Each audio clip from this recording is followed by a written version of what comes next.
자, 풀입니다. 자, 1번부터 0에서 4초까지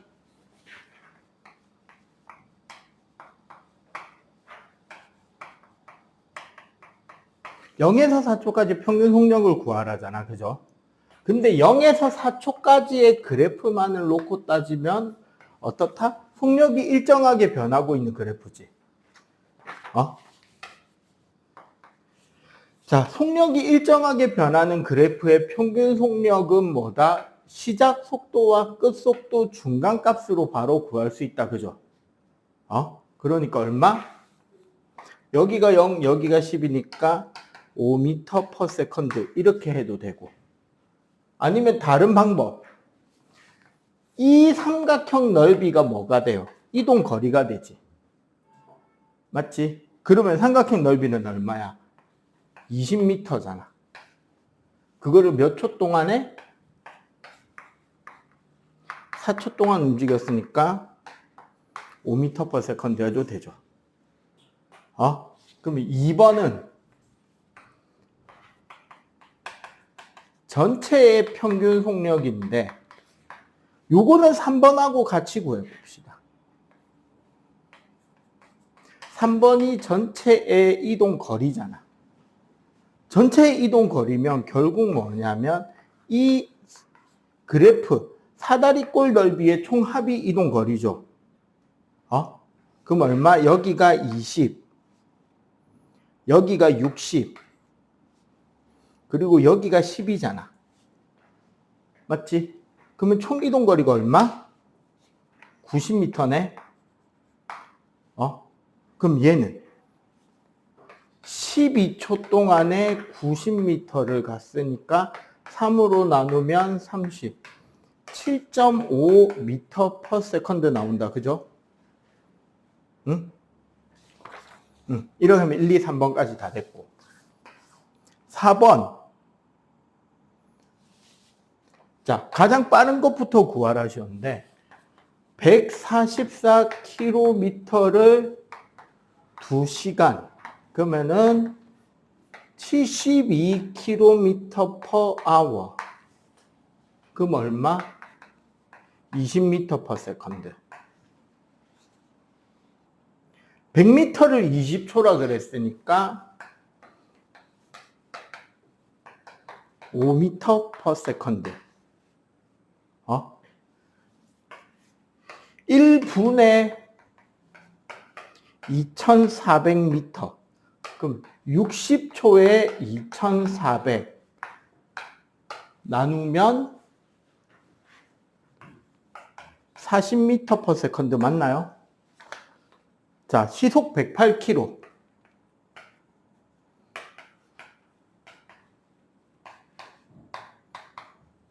이거 30m/s잖아.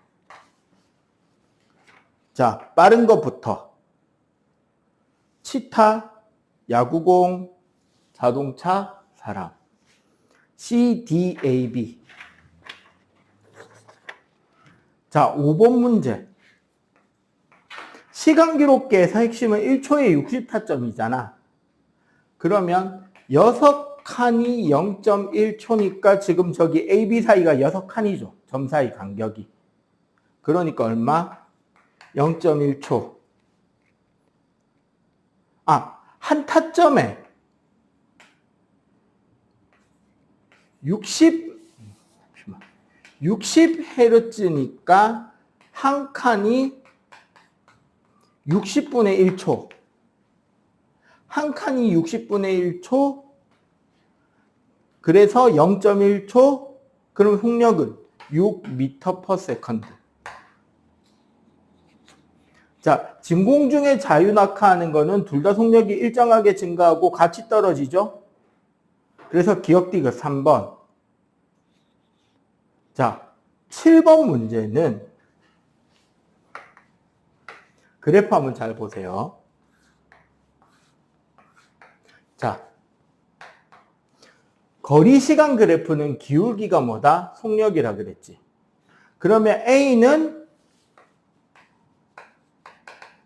30m/s, B는 15m/s. 자, 두 번째는 VT 그래프잖아. C가 60m/s, D가 30m/s. 자, 넷 다 등속 운동이죠. 그럼 가는 틀렸고, 가장 빠른 거는 C 맞고, A와 B의 평균 속력은 30과 15니까 틀렸고, 2초 동안 움직인 거리가 같은 거는 속력이 같은 걸 뽑아야 되니까 A하고 D다, 그지? 이건 맞죠? 그래서 나라 4번이 되겠습니다. 오케이? 응? 자,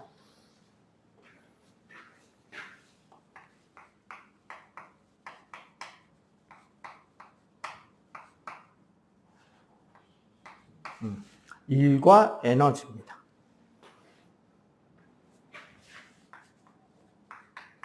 일.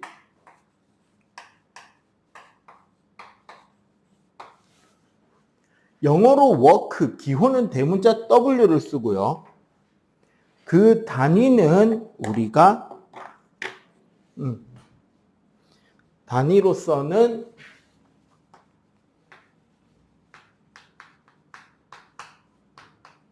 줄이라는 단위를 씁니다.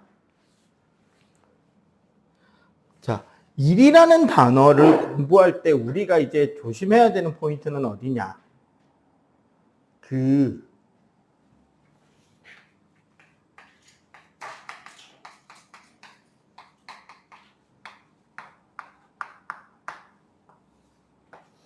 우리가 일상생활에서 이야기하는 일이라는 단어와 과학 시간에 말하는 일이라는 단어의 용법에 차이가 있다는 거예요.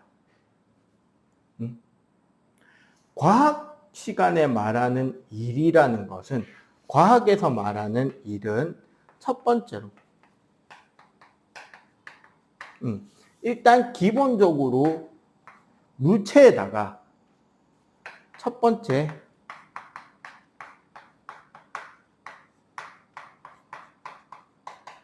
힘이 가해져야 되고요. 두 번째, 힘이 가해지는 데 있어서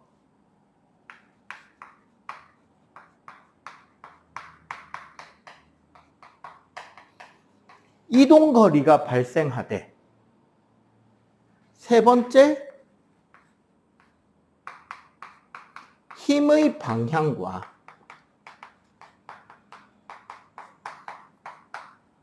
이동 방향이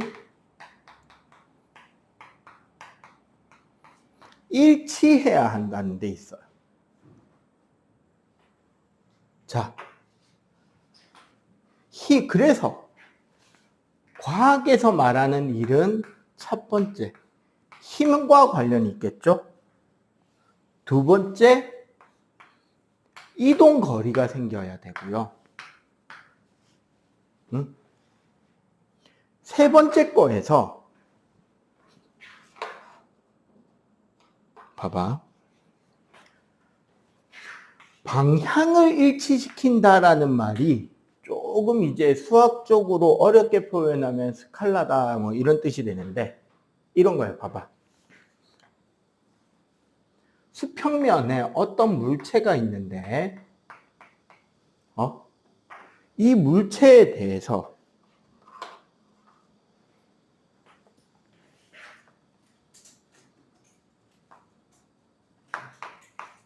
F라는 힘을 가해서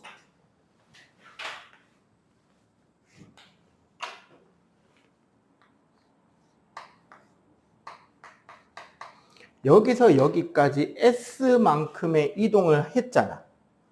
근데 생각해보면 이 경우는 물체가 움직인 이동 방향과 힘의 방향이 나란하죠.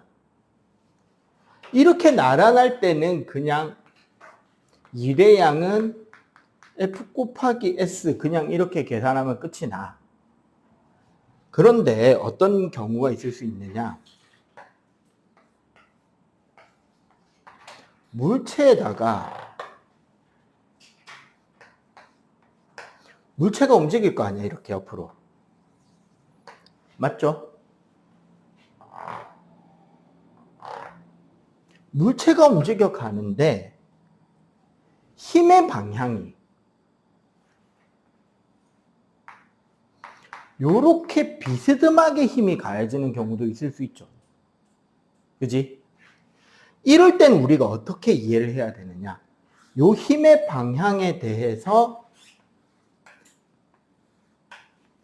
우리 알짜임 할 때 언급이 됐던 힘의 분해를 사용하는 거야.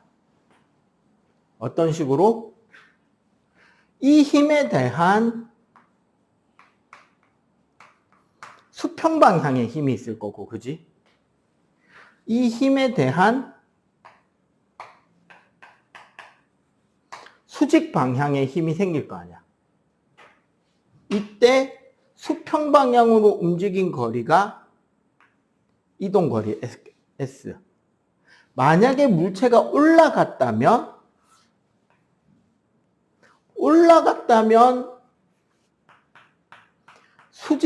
자, X방향 이동거리가 있어. 수직방향의 이동거리는 보통 우리가 높이라고 이야기하는데 이 경우는 높이가 얼마다? 0이죠. 맞지? 그러면 이렇게 힘을 비스듬하게 주면 우리는 계산을 어떻게 해야 되느냐? 원래는 W는 fx에 s를 더하고 곱하고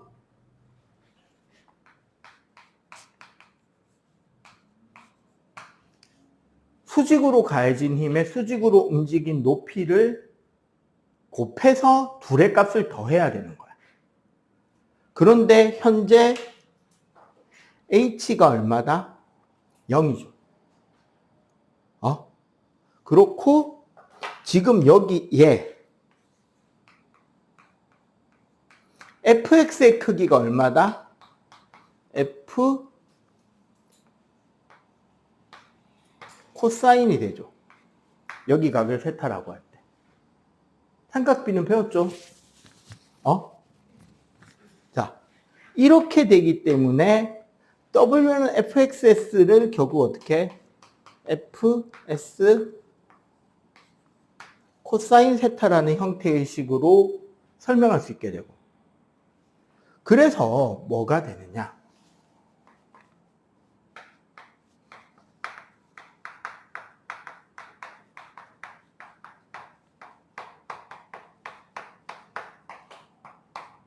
과학적으로 말하는 일의 크기가 0이 되는 경우가 나올 수 있단 말이야.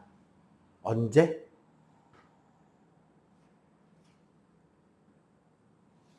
첫 번째는 이동거리가 0이면 아무리 힘이 많이 들어가도 일을 한 게 아니에요. 과학적으로는. 그리스 신화 좋아하냐? 그리스 로마 신화. 동생이 좋아해? 그리스 신화 이야기 중에 보면 헤라클레스의 12가지 모험이 있어요. 원래는 이제 헤라클레스가 왕한테 왕의 생일날 선물을 못 해주자 왕이 자기 소원 10가지를 들어달라고 하고 10가지를 다 들어줬는데 왕이 이제 핑계를 대는 거야. 원래 죽으라고 시킨 일 10가지인데 다 해버리니까 야이씨 니 혼자 한 거 아니잖아. 이거 빼 해가지고 2개를 더 시켜서 12가지가 돼요. 그 중에 단연코 가장 어려웠던 미션 중에 하나가 뭐였냐면 황금사과 얻어오기가 있어. 황금사과 나무는 어디에 있냐면 헤스페리데스 동산이라는 곳에 있는데 그게 어디 있냐면 전설 속의 대륙 아틀란티스, 즉 아틀라스 신의 땅의 한가운데 있는 엘리시온이라는 벌판에 있는 공원이에요. 근데 원래 엘리시온은 사람은 딱 한 번만 갈 수 있는 곳이야. 언제? 죽어서 심판받기 전에 마지막으로 쉴 수 있는 곳이 거기거든. 근데 그 동산 한가운데에 지옥 괴물이 지키고 있는 황금사과 나무에 황금사과를 따와라. 이건 무슨 소리다? 한마디로 요약하면 가서 죽어라 이거죠. 그래서 헤라클레스가 자살을 할까 진지하게 고민을 하고 있는데 헤라클레스의 누나인데 어머니는 다르고 아버지가 같은 신이 한 분 계세요. 아테네라고.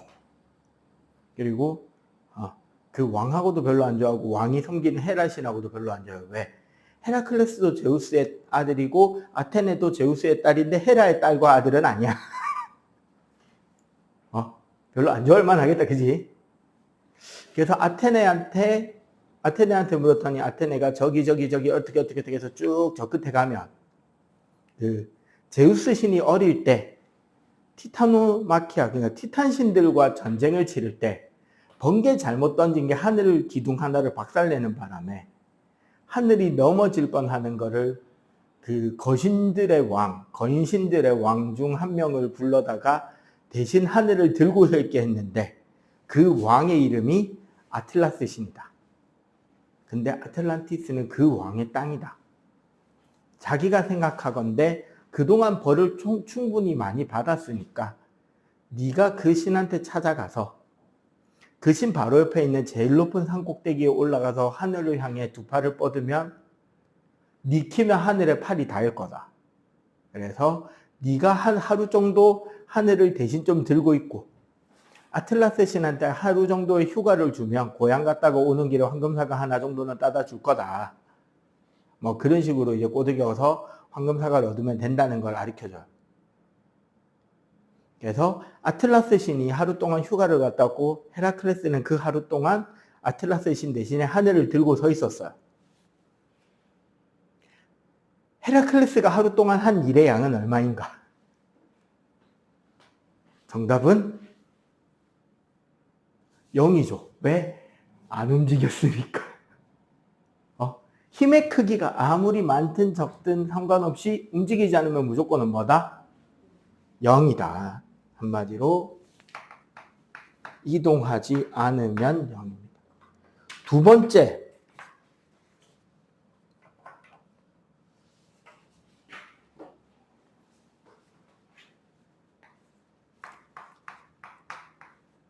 내가 준 힘의 크기가 0입니다. 사실 어떤 경우가 힘의 크기가 0인 거냐면 결론적으로는 이게 가속도가 0이다라는 소리를 내포하고 있는 거거든요.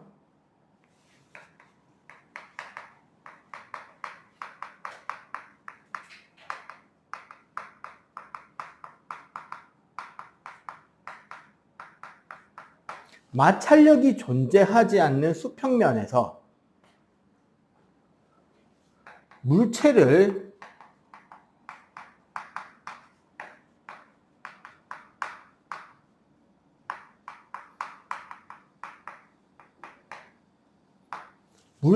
등속 직선 운동시킬 때를 말해요.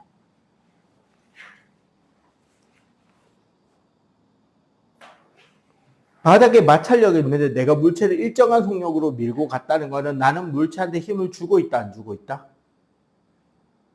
안 주고 있는 거지. 왜? 내가 힘을 주는 순간 그 질량은 뭐가 생겨야 되죠? 가속도가 생겨야 되고, 가속도가 생긴다는 거는 빠르기가 변하거나 방향이 변하잖아. 근데 여기 무슨 운동 한다고 했다? 그러면은 속력도 일정하고 방향도 일정한 운동이잖아. 그러면 얘는 힘이 가해진 거다, 안 가해진 거다?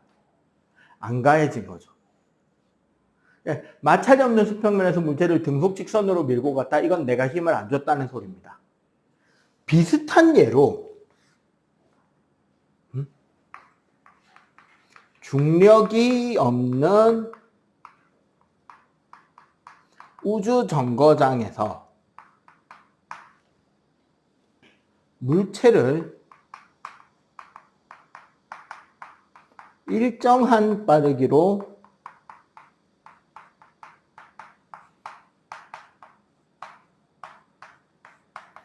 들어 올리는 경우도 일을 한 거다, 안 한 거다? 안 한 거다 라고 우리는 이야기할 수가 있겠습니다. 세 번째가 이제 관건인데요. 세타가 90도가 될 때. 그럼 코사인 90도는 0이잖아, 저절로. 그럼 세타가 90도가 되는 얘가 두 가지가 있단 말이야. 첫 번째는 무슨 운동 중이다?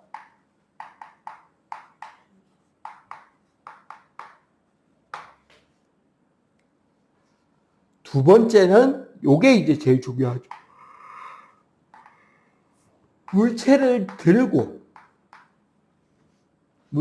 올린 상태로 수평 방향으로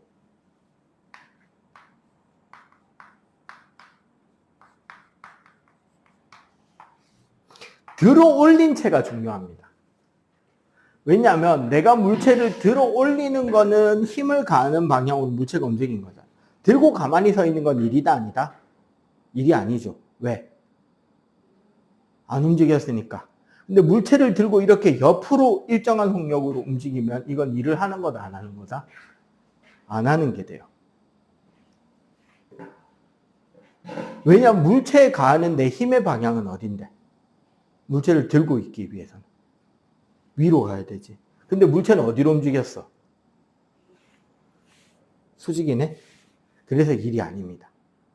그래서 요 세 번째 거를 되게 많이들 헷갈려 해요. 오케이? 자, 일단 요거까지 빨리 필기 정리. 실제로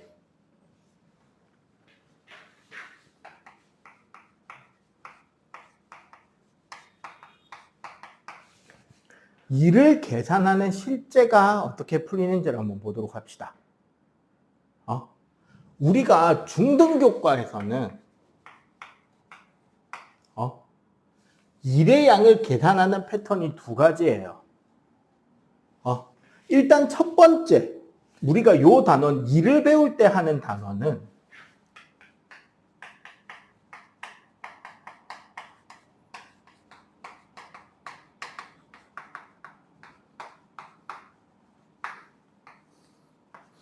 속력이 일정한 상태로 이동할 때예요. 속력이 일정하다라는 건 무슨 소리냐?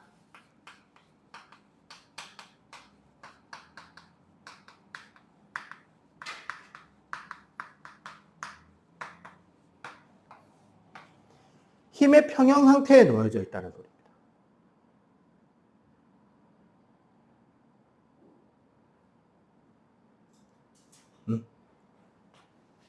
힘의 평형 상태.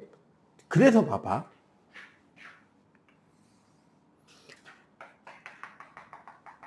마찰력이 있는 수평면에서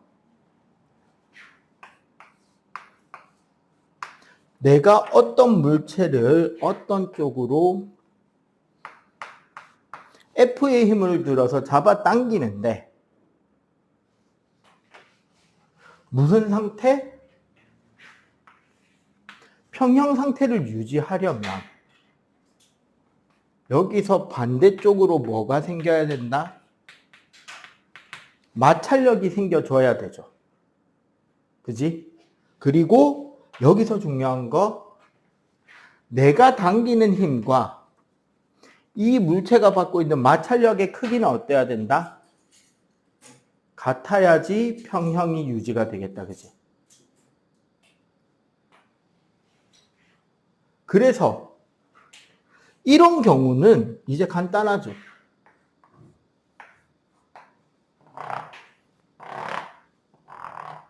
물체가 움직이게 되었을 때 움직인 거리를 S라고 한다면 이 경우 내가 준 힘이랑 물체의 이동 거리를 곱한 값이나 마찰력의 크기와 이동 거리를 곱한 값이나 어떻게 된다? 같아지겠지. 그럼 또 다른 형태는 어떤 물체를 기준면에서 H만큼 들어 올려야 될 때.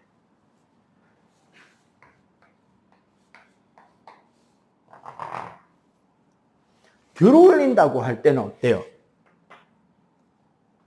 내가 들어 올리는데도 속력이 일정하게 들어 올린다면 내가 지금 이 물체에 주고 있는 힘의 크기와 실제로 이 물체가 아래쪽으로 받고 있는 중력의 크기 9.8 곱하기 질량 혹은 질량 곱하기 중력 가속도라고 하는 요 값의 크기가 어떻다? 같아야 된다는 거지. 맞지? 그럼 이 경우는 F 곱하기 S는 결국 중력 곱하기 물체가 올라간 높이가 될 거고. 맞죠? 이 말은 9.8 곱하기 질량 곱하기 높이.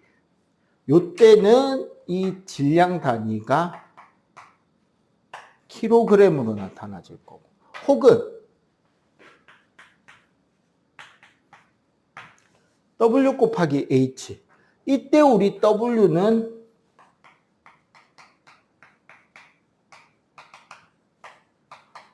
무게라는 뜻이겠죠. 웨이트. 그리고 이때 W 단위는 뉴턴 단위일 때인 거지. 그러니까 물체가 뉴턴으로 돼 있으면 9.8을 곱할 필요가 있다 없다? 뉴턴 단위면 없고 킬로그램 질량 단위로 되어 있으면 그거를 뭐로 바꿔야 된다? 무게로 바꿔야 되잖아. 그러니까 얼마를 곱해줘야 된다? 9.8을 곱해줘야 된다. 여기까지 이해가 되죠? 자, 그래서 실제로 문제를 한번 풀어볼게요.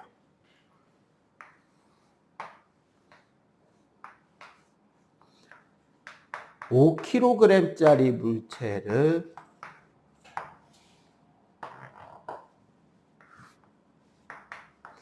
2m 위에 있는 선반으로 가져가는 방법인데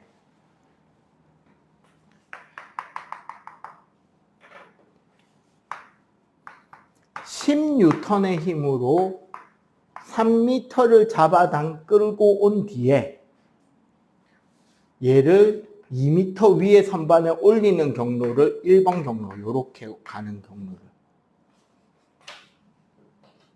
이 물체를 휙 들어서 요대로 갖다 놓는 경로를 2번 경로라고 합시다. 1번 경로와 2번 경로의 각각의 일을 한번 구해보세요. 오케이? 풀이 과정은 여기 다 있습니다. 풀어보세요. 봐봐.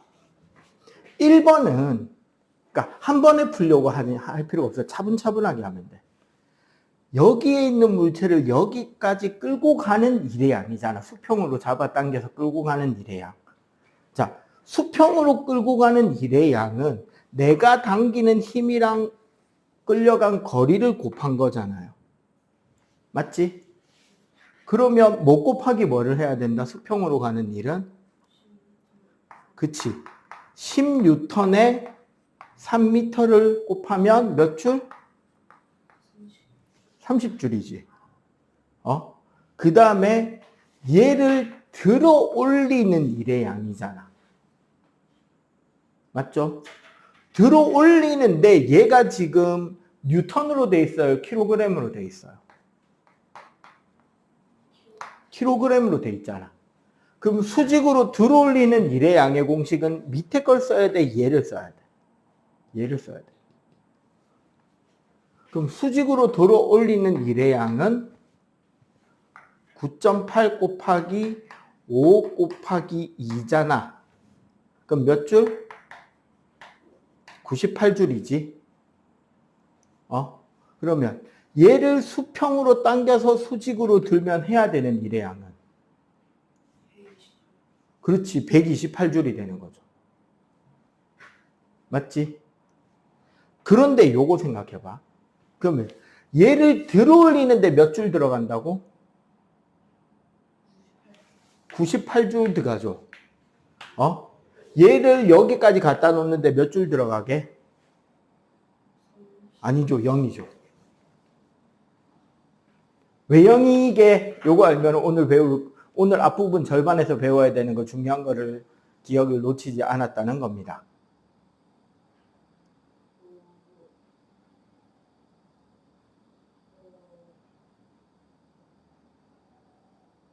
아까 우리 1이 0인 경우를 세 가지를 댔죠. 이동거리는 0이 아닌 것 같고. 이동거리가 0이거나 내가 가한 힘이 0이거나 세 번째 힘의 방향과 이동 방향이 수직일 때. 세 번째에 걸리는 거야. 왜? 물체를 들어 올리는 힘의 방향은 위쪽인데 물체는 어디로 갔다? 옆으로 갔잖아. 수직인. 그러면은 들어서 물체를 옮기면 1이다 아니다? 1이 아니다. 그래서 저기가 1의 양이 얼마가 된다? 0이 되는 거예요. 오케이? 자, 그러면 자, 우리 책에 있는 거. 자, 에너지라는 말이 나와요.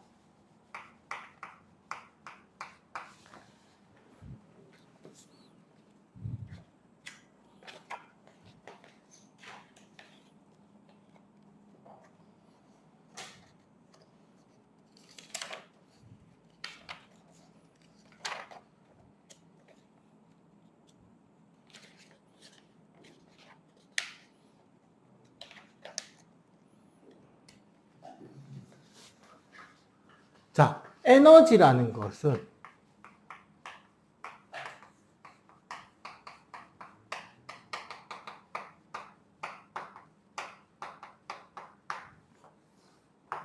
일을 할 수 있는 능력을 우리는 에너지라고 해요. 그래서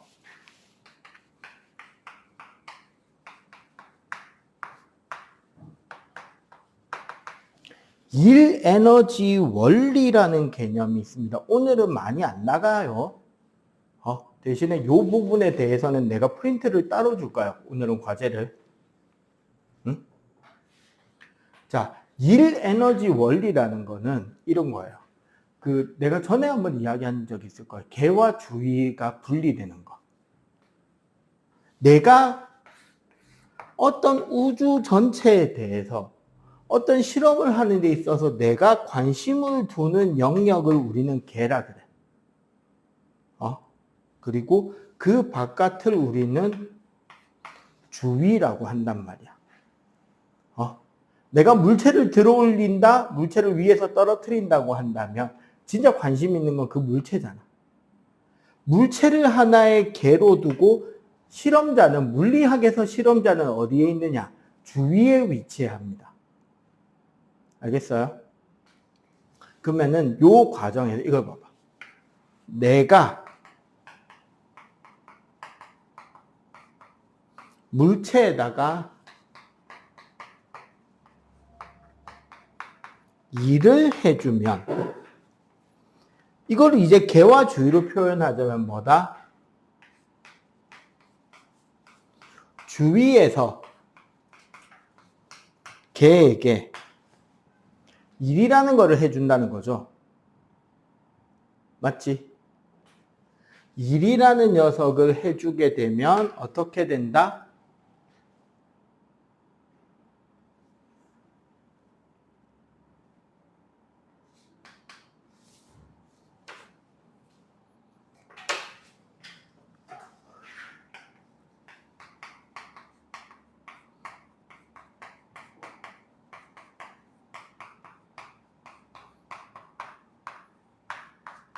물체가 가진 에너지의 총합이 증가하게 됩니다. 즉, 뭐의 에너지가? 개의 에너지가 증가하는 거지. 그러면 반대로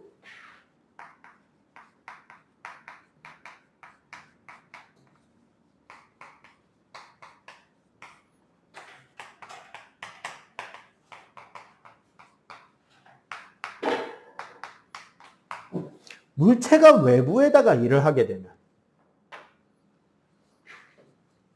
즉 걔가 주위에 일을 하게 되면 어떤 일이 생기느냐?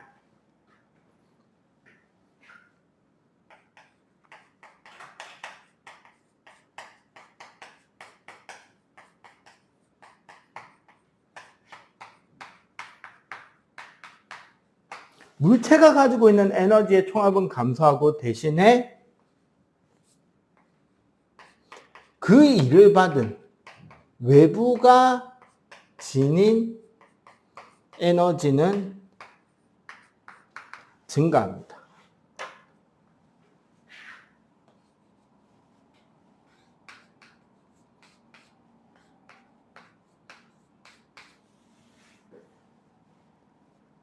결론적으로 이 문장을 쭉 연결을 하면 한 가지 결론이죠.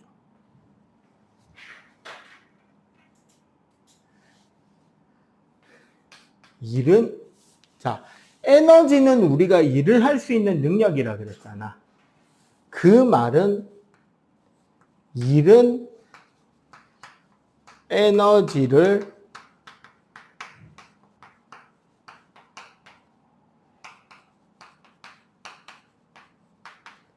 일이라는 거는 에너지를 전달하는 방법이 되는 거고. 맞지? 이 과정에서 결국 에너지를 변화시키는 게 뭐다? 일이 된다라는 거야. 따라서 에너지의 단위도 뭐가 될 거다? 네, 에너지의 단위도 줄이 되겠습니다. 오케이? 지금 요 책에는 좀 내용이 없어서 잠깐 책에 안 나오는 다른 여러 가지 이야기를 좀 할게요. 그러면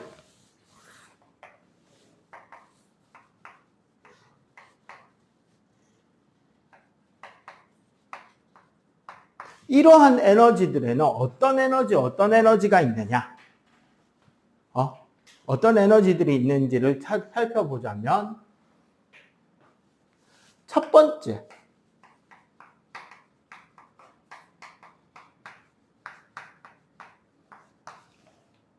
역학적 에너지가 있습니다. 우리가 역학이라는 것은 힘과 운동, 일 이런 걸 역학이라고 한단 말이야. 지금 우리가 배우고 있는 단어. 그래서 기본적으로 역학적 에너지는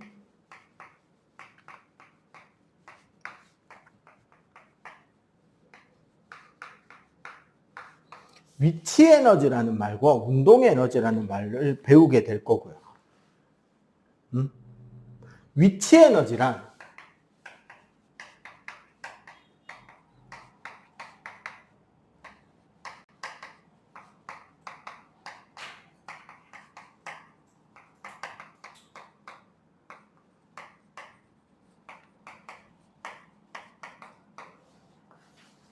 물체의 위치를 변화시킬 때 그 물체의 저장, 정확하게는 물체에 저장되는 게 아니라 물체에게 가해진 힘에 저장되는 게 위치 에너지예요. 물체가 에너지를 가지고 있는 게 아니에요. 이게 무슨 소리냐? 이런 걸 한번 생각해 보면 사실 봐봐. 내가 이 열쇠를 여기서까지 들어 올렸잖아. 나는 이 열쇠고리에게 일을 하는데 동시에 이 과정에서 열쇠고리는 중력에게다가 일을 해요. 정확하게는 중력이 열쇠고리에게 한 일의 양이 마이너스가 되는 거거든. 이걸 들어 올린다라는 거는. 그러면 봐봐. 나는 일을 통해서 에너지를 열쇠고리에다 줬는데 열쇠고리는 그 에너지를 일을 통해서 누구에게 줘버렸다? 중력에게 줘버렸어요. 맞지? 응? 그러면 에너지는 누가 들고 있어요? 중력이 들고 있죠. 그 물체를 봐도 에너지가 보여, 안 보여? 안 보이지. 그래서 우리는 이 위치 에너지를 옛날에는 뭐라고 했느냐? 숨어있는 에너지, 잠재적 에너지라 그래서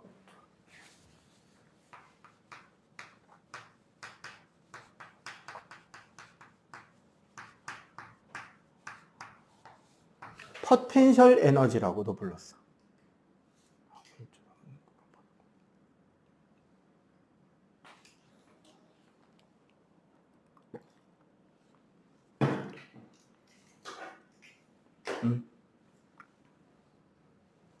운동 에너지란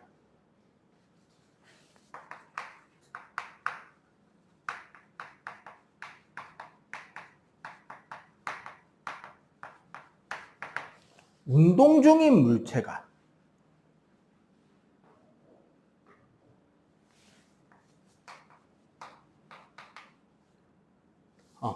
지니는 에너지라서 얘는 속력하고 질량이 관련이 있고요. 보통 위치 에너지는 질량하고 위치에 대한 값인 높이나 늘어난 길이와 관련이 있게 돼요. 그래서 요것들을 우리가 이제 다음 시간에 계산을 통해서 배우겠죠. 오케이? 역학적 에너지 말고 또 다른 에너지는 뭐가 있느냐?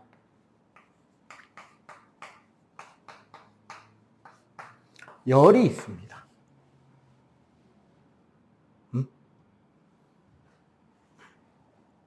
열이란 입자 운동이나 상태 변화, 온도 변화, 열 팽창을 일으키는 이런 것들을 하는 에너지가 열 에너지죠. 온도가 변하고 운동이 변하고 상태가 변하고 팽창하는 이런 에너지를 우리는 열 에너지라 그래요. 그 다음에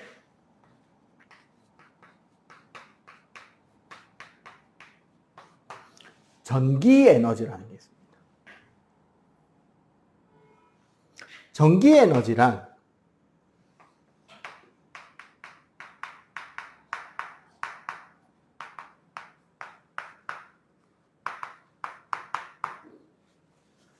도선을 통해 이동하는 전하라는 것들이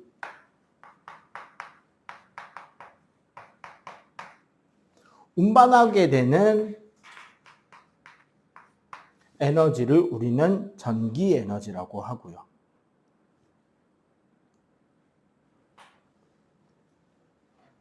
이거 말고 이제 뭐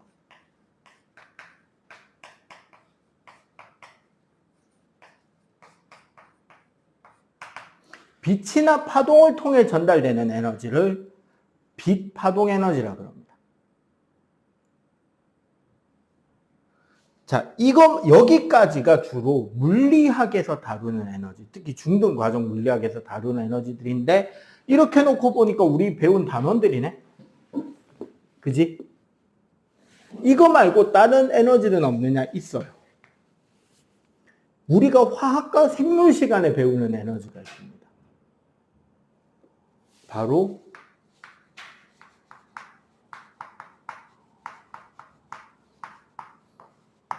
화학 에너지. 화학 에너지란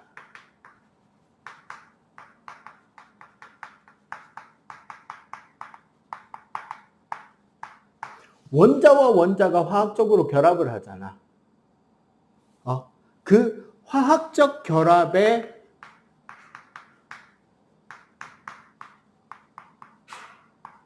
저장하게 되는 에너지를 우리는 화학 에너지라고 해요.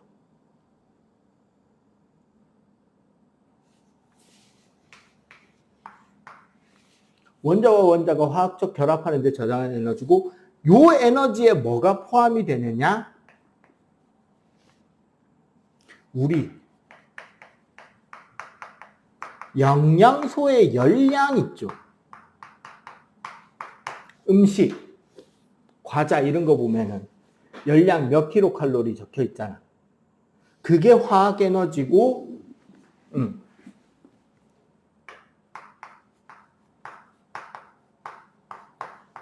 우리 화학전지 있죠. 배터리. 건전지. 배터리에 저장되어 있는 에너지는 화학 에너지입니다. 그래서 여기 봐. 전기 에너지는 언제만 전기다? 도선을 따라서 이동하는 게 전기 에너지고, 배터리에 충전해 놓는 건 무슨 에너지다? 화학 에너지로 바꿔서 저장이 되는 거고, 이거 말고 나머지 하나가 핵입니다. 사실 핵 에너지는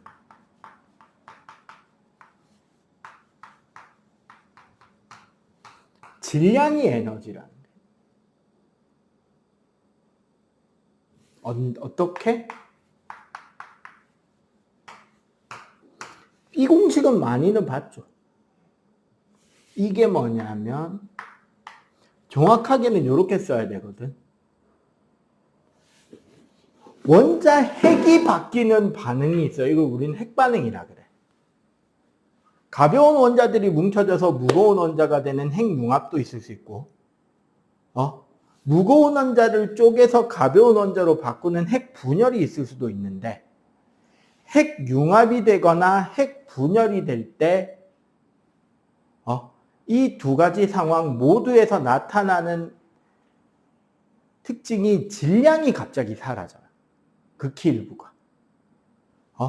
그리고 그 사라진 질량에 광속, 빛의 속도의 제곱을 곱하면 어마어마한 숫자가 뜰 거 아니야.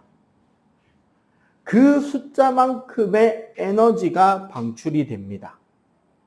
이거를 우리는 핵 에너지라 그래요. 대표적으로 태양 에너지가 저걸로 만들어지는 거예요. 수소 4개가 헬륨이 되면서 내는 에너지. 그리고 우리 여기 부산광역시 기장군 장안읍 고리라는 동네가 있어요. 뭐가 있는 곳이다?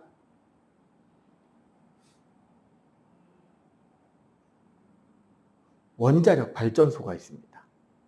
그 고리원전이 있는 곳이에요. 고리 원자력 발전소라는 말은 많이 들어봤죠.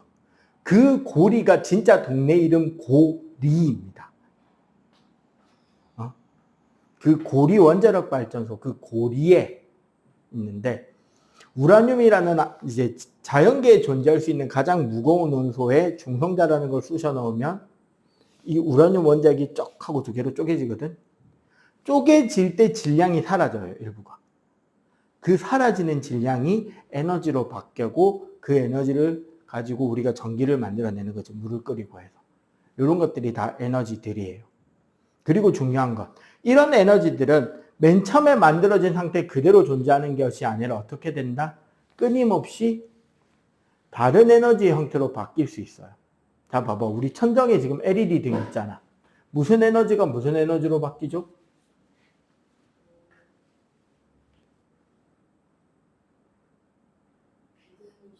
아니지. 전기 에너지가. 그치. 빛으로 바뀌죠.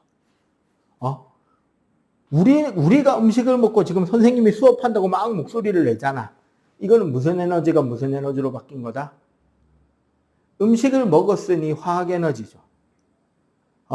그 화학 에너지를 가지고 내 몸에 움직일 수 있는 에너지 화폐를 만들면 화학 에너지예요.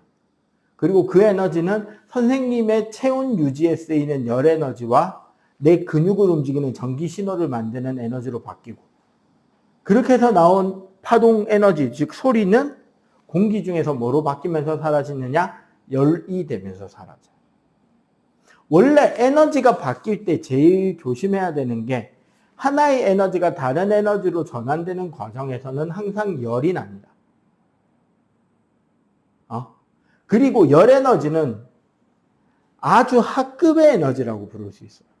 왜 하급의 에너지가 되느냐? 다른 어떤 에너지들의 에너지도 열 에너지로 바꿀 때는 100% 다 바꿀 수 있어.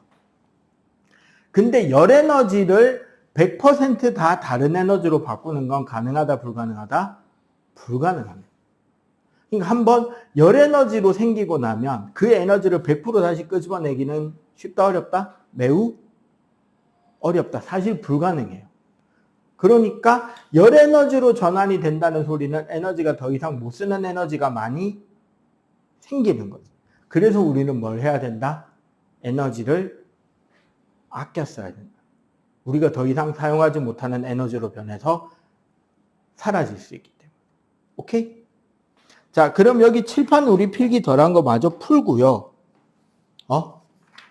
자, 저기 132쪽에 1번하고 이 핵심 자료 1, 2번만 풀고,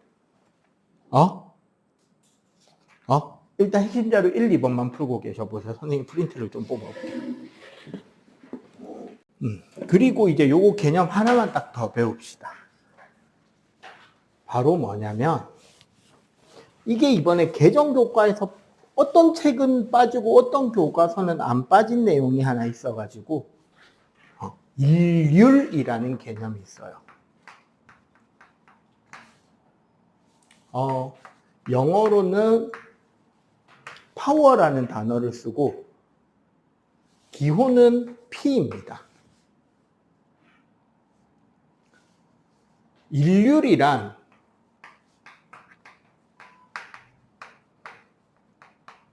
일의 효율, 그러니까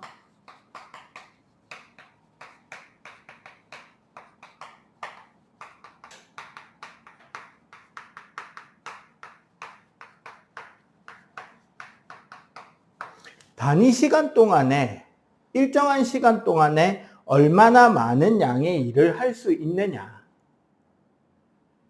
대한 이야기를 하는 게 일률이에요. 그래서 공식으로 보자면 이거지. P라는 거는 시간 동안 할 수 있는 일의 양이죠. 근데 우리 아까 일의 양은 뭐 곱하기 뭐였다? 힘 곱하기 거리였잖아. 그러면 시간 동안 F 곱하기 S였는데, 그럼 이걸 이렇게 풀어볼까요? F 곱하기 T분의 S면 뭐 곱하기 뭐가 된다? 시간분의 거리가 뭐였게? 시간분의 거리. 네.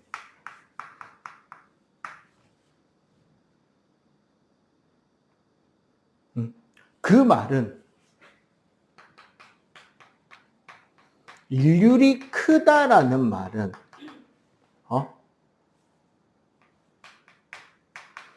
같은 시간에 더 많은 일 혹은 같은 일을 짧은 시간에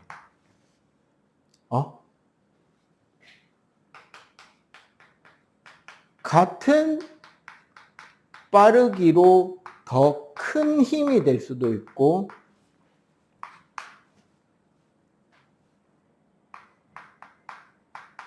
같은 힘을 더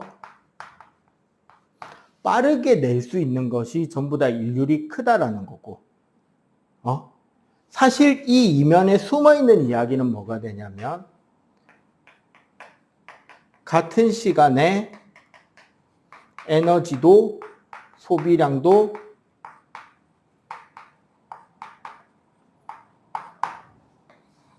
더 많이 하겠죠. 비슷한 효율이라면. 맞지? 재밌는 건 일률은 옛날에 이제 시험 문제로 많이 낼 땐 단위들을 많이 냈어요. 일률의 단위는 기본적으로 와트입니다. 와트라는 거는 우리 제임스 와트, 증기기관 만든 과학자 이름이고요. 이거 말고 쓸 수 있는 단위는 보통 줄 퍼 세컨드. 일의 양을 시간으로 나눈 거죠. 그러다 보니까 여기 힘 곱하기 속력도 일률이잖아. 그래서 뉴턴 미터 퍼 세컨드도 일률이 되기도 합니다. 뭐 더 다양하게 내기도 하는데 가장 특이한 단위로는 마력이라는 단위가 있어요. HP라는 단위를 쓰기도 하고 PSI라는 단위를 쓰기도 하는데 저게 영국 마력과 미국 마력이거든요. 별로 이상하다는 표정을 전혀 안 짓는 걸 보니까 핸드폰으로 게임을 많이 안 했네. 게임 많이 한 애들은 이거 분명히 이상하다 그러거든. 쌤, 마력이면 MP 아니에요. 홀스 파워라는 뜻이에요. 왜냐면 제임스 와트는 영국 사람이잖아. 그지? 영국에서 사실 유럽에서 네덜란드에서 기본적으로 웬만한 일을 하는 가장 중심이 되는 에너지원은 사실은 뭐였다? 말이었어요. 논이나 밭을 갈 때도 뭐로 갈았고, 우리나라는 소로 갈았지만 유럽은 말로 갈았다. 광산에 있는 광산에서 광석을 나를 때도 말. 광산에 고이는 제일 위험한 지하수를 퍼내는 펌프를 돌릴 때도 물레방아 안 돌아가면 말. 밀을 빻아서 밀가루를 만들 때도 풍차가 안 돌면 말이 방아를 돌렸단 말이에요. 그러니까 새롭게 어떤 기관장치, 기계장치를 만든 제임스 와트가 자기 기계장치가 할 수 있는 일을 다른 사람한테 설명하는 가장 쉬운 기준이 되는 것은 뭐였을 것이다? 말이었겠죠. 이 기계는 말 몇 마리가 같은 시간에 할 수 있는 일을 기계가 대신할 수 있어요. 실을 뽑는 기계를 돌릴 수 있고 천을 자를 기계는 돌릴 수 있고 펌프로 물을 퍼올릴 수도 있고 등등등. 이해가 돼요? 그래서 마력. 요즘에도 보면 자동차 엔진 성능 이런 거 광고할 때 보면 동급 최고 마력 어쩌고 저쩌고 하잖아. 그 마력이라는 게 그 차가 말 몇 마리가 낼 수 있는 출력을 같이 내줄 수 있는가에 대한 설명이었다는 거예요. 오케이? 그래서 요 일률에 대한 개념까지 새로 준 프린트 과제에 있거든요. 뒤에 답지 붙여놨으니까 그거 풀어오시면 될 거고, 시간이 한 5분 정도 남았는데 그 앞에 저 과제 그 과제 맨 앞에 빈칸이 있죠. 쭉 세로 그거 풀고 바로 한번 채점 해봐봐 지금.